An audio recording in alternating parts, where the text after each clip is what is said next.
I can't resist showing you this nice picture that my imaging colleague produced. The areas in blue are those areas protected by B vitamins. So it's not the whole brain that's protected, it's very specific areas. And these specific areas are, of course, important in cognition. So we did some statistical analysis as to what the causal pathway is, and you could say that we have a kind of matrix here with Vitagol. We have B vitamin treatment, we measured brain shrinkage, we measured plasma homocysteine, we looked at cognitive decline.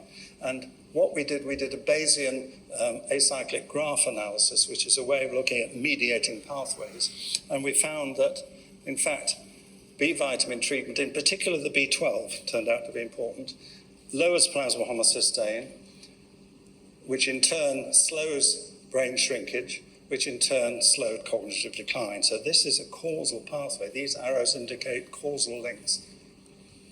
So if we summarize then the outcomes of this trial,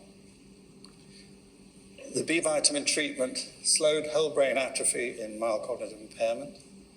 It slowed atrophy, especially in those brain regions affected in Alzheimer's, by as much as 9-fold. Slowed cognitive decline in several domains and improved clinical status. I haven't shown you that, but it actually improved the clinical status. They got better. So overall, we think the B vitamins had a disease-modifying effect.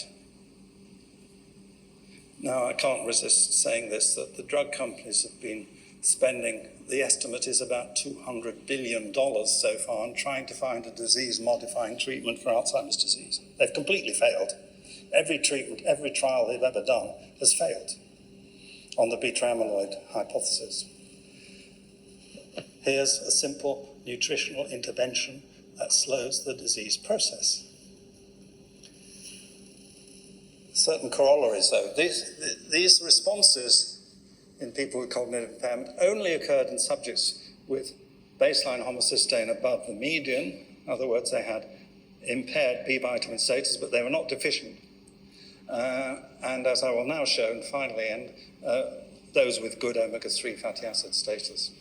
And I'll start by reminding you that what I said earlier, that omega-3 fatty acids can affect the rate of brain atrophy. Here's a very nice study where they measured the red blood cell levels of omega-3 fatty acids, and they found that the higher the level of omega-3 in the red cells was associated with, the lower the levels of omega-3 in the blood cells associated with smaller brain volume, greater white matter damage, and poorer cognition.